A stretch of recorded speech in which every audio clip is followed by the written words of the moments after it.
घर में सन्नाटा पसरा था। तभी अंजलि की आवाज़ गूंजती है, तुम अपने अम्मा बाबूजी को मंजले भैया के घर क्यों नहीं भेज देते हो? मैंने उनका ठेका नहीं ले रखा है। बाकी दोनों देवरानियां तो ऐश करे और मैं बूढ़े सास ससुर की सेवा में लगी रहूं। इनके यहाँ रहने से मेरा जीना मुश्किल हो जाता है। दोनों दिन भर मुझ पर हुक्म चलाते हैं और मैं इनके आगे पीछे होती रहती हूँ। मुझे भी कुछ दिनों के लिए मुक्ति चाहिए और खर्च का तो कोई पार ही नहीं है। महीने भर का बजट बिगड़ जाता है। इनकी दवाइयाँ और फल सलाद कितने महंगे आते हैं। कभी जूस बनाकर दो तो कभी काढ़ा बनाकर दो। यही काम करते रहो। पूरे घर का खाना भी बनाओ, फिर आपके बाबूजी के लिए अलग से खिचड़ी भी पकाऊं। मैं क्या अपनी सारी उम्र इसी रसोई में गुजार दूं? मेरी अपनी कोई ज़िंदगी भी नहीं। अपनी पत्नी अंजलि की बातें सुनकर राहुल खुद बड़ा बेचैन सा हो गया। एक तरफ उसे ऑफिस जाना था और दूसरा हर सुबह अंजलि की चिक चिक शुरू हो जाती थी। अम्मा बाबूजी जब से रहने आते थे तो वो बहुत चिड़चिड़ी हो जाती थी और उसका मूड भी उखड़ा सा रहता था। कभी वो बच्चों पर गुस्सा करती तो कभी वो अपने पति राहुल पर चिल्लाती थी।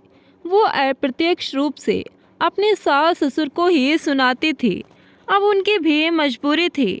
वो भी आखिर कहाँ जाए। उम्र हो चुकी थी, आय का कोई जरिया नहीं था।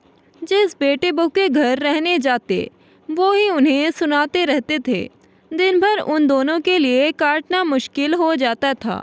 अंजलि के सास कमला जी को घुटने में दर्द रहता था और ससुर वीरेंद्र बाबू को भी उठने बैठने में परेशानी होती थी।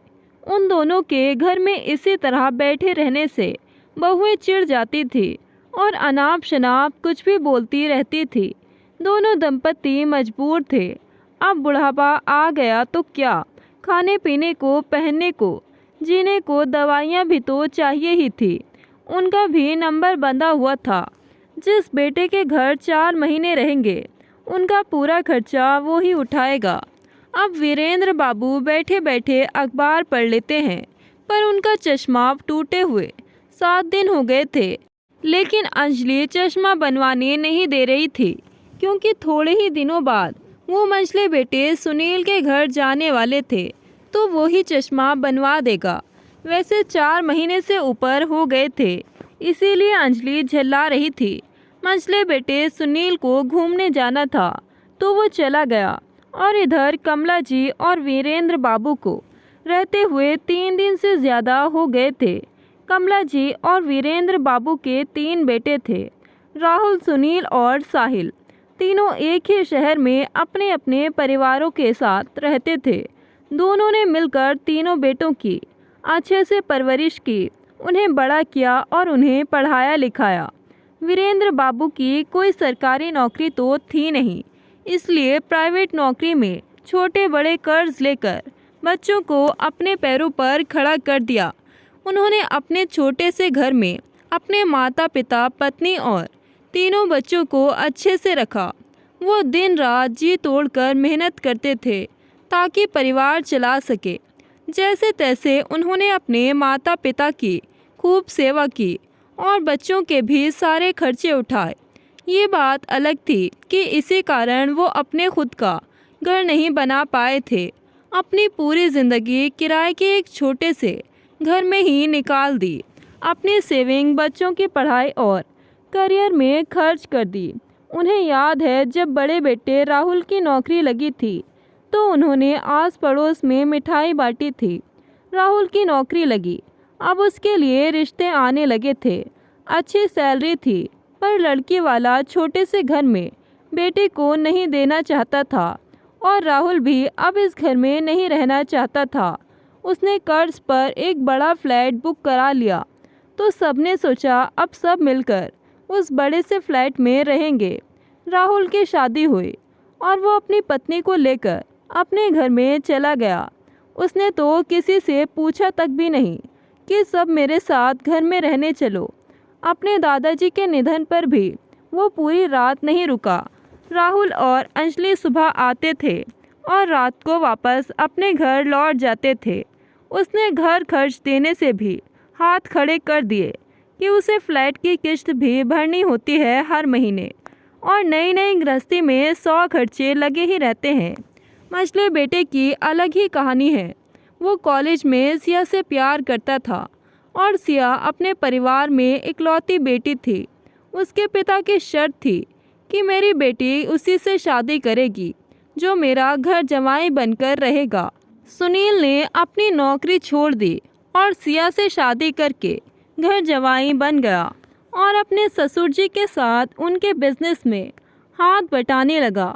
वो बिजनेस के सिलसिले में एक शहर से दूसरे शहर घूमने जाया करता था और अपनी पत्नी को भी ले जाया करता था। वीरेंद्र बाबू की माँ भी अब बीमार रहने लगी थी। उन्होंने अंजलि और सुनील से मदद करने को कहा, पर दोनों ने हाथ खड़े कर दिए। कमला जी ने अपने गहने बेचकर सास का इलाज करवाया, पर उन्हें बचाया ना जा सका। आखिरकार वो भी भगवान को प्यारी हो गई। तीसरा बेटा साहिल भी नौकरी के लिए कोशिश कर रहा था। अब उसकी नौकरी भी लग गई और बड़ी ही अच्छी कंपनी में लगी थी। अब वीरेंद्र बाबू ने सोचा मेरे दिन फिर जाएंगे, पर वो भी अपने भाइयों के ही नक्शे कदम पर चलने लगा। जब दोनों बड़े भाइयों को अम्मा बाबूजी की चिंता नहीं है तो मैं क्यों करूं? उसने कुछ महीने नौकरी की थी। वहीं ऑफिस में काम करने वाली नेहा से उसने लव मैरिज कर ली। तीनों बेटे उन दोनों को अपने हाल पर छोड़ गए। बहुएं कभी वहां आकर रहना भी पसंद नहीं करती थी। वीरेंद्र बाबू रिटायर हुए तो उन्हें जो पैसा मिला तो उन्होंने अपना सारा अगला पिछला कर्ज जो भी था लोगों से और बैंक से बच्चों की पढ़ाई और करियर के लिए लिया था, वो सब चुकता कर दिया। उन्होंने तीनों बेटों को कहा कि अब हम दोनों, तुम तीनों की जिम्मेदारी है। तुम्हें अपने अम्मा बाबूजी का पूरी तरह से ख्याल रखना होगा। अब हमारे पास कुछ भी नहीं बचा है, हम सिर्फ तुम्हारे ऊपर निर्भर है। सारा पैसा और गहने चले गए हैं और ये मकान भी किराए का है। इसका किराया भी हम नहीं चुका सकते हैं। तीनों बेटों और बहुओं ने मिलकर निर्णय लिया कि अम्मा बाबूजी दोनों साथ में हर घर 4 महीने रह लेंगे और फिर 4 महीने दूसरे और फिर तीसरे बेटे के घर पर रह लेंगे। राहुल के घर रहते हुए उनको 4 महीने 4 दिन हो गए थे, पर सुनील लेने नहीं आया था। इसी बात पर अंजलि गुस्सा हो रही थी। खुद तो घूमने चले गए और मुसीबत हमारे यहाँ छोड़ गए।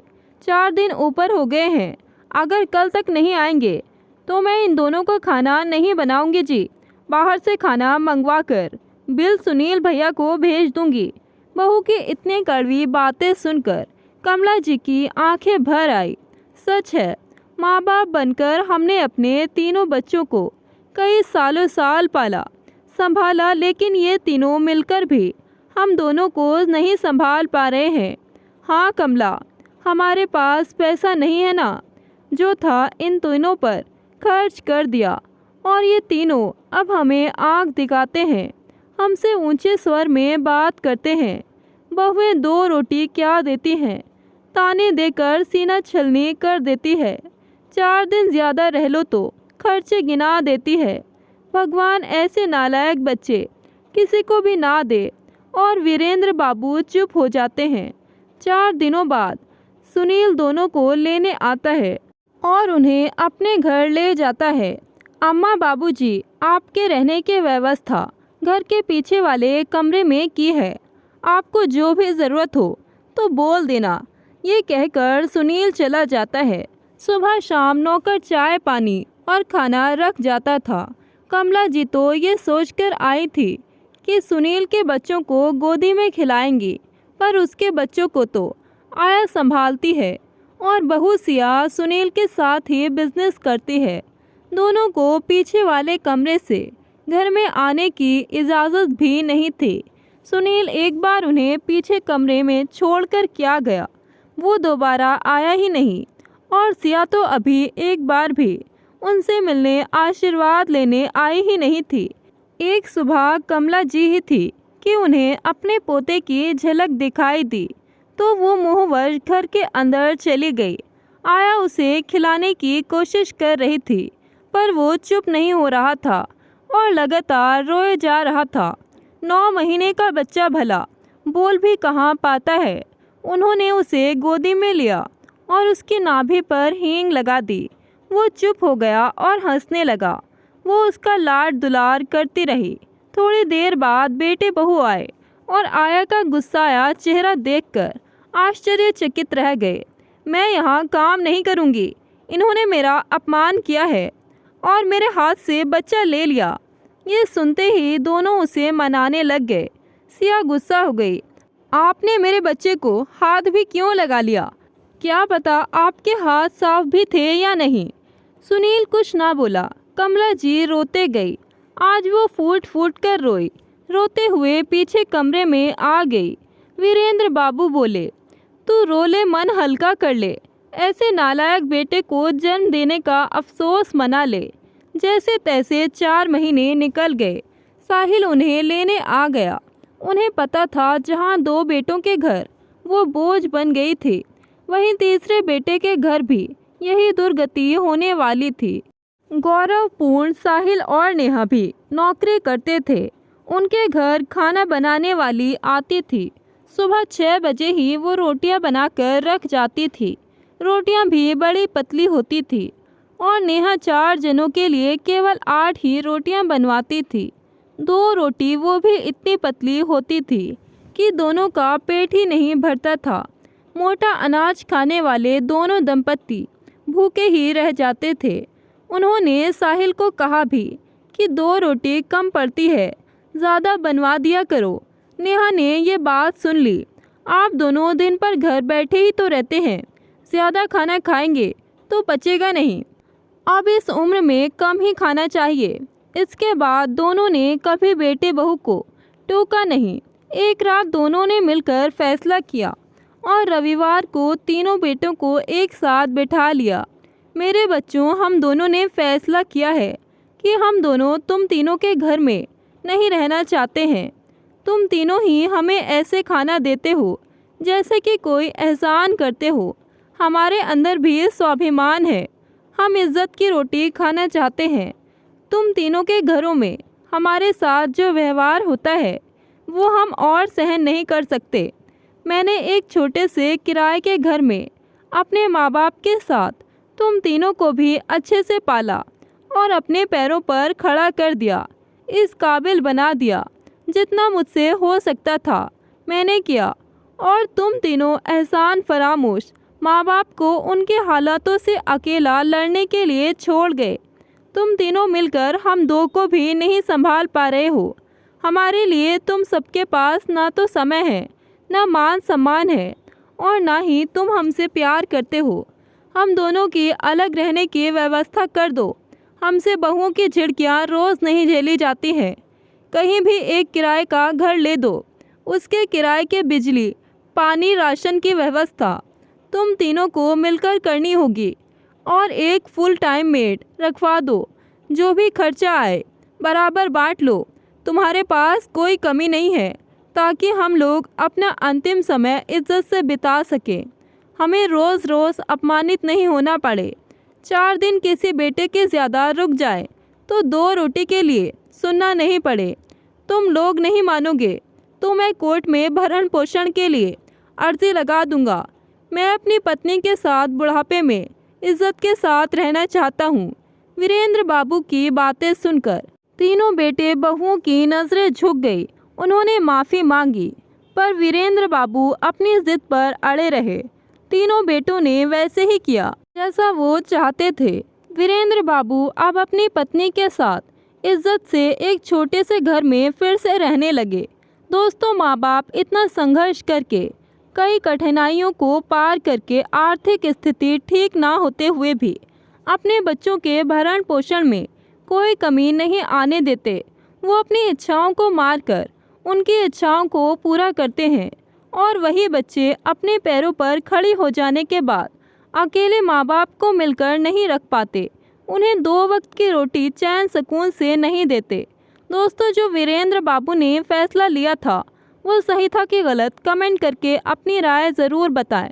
कहानी आपको ज़रा भी पसंद आए तो वीडियो को लाइक शेयर ज़रूर करें और ऐसी ही कहानियाँ सुनने के लिए हमारे चैनल को सब्सक्राइब करें। मिलते हैं एक नई कहानी के साथ। धन्यवाद।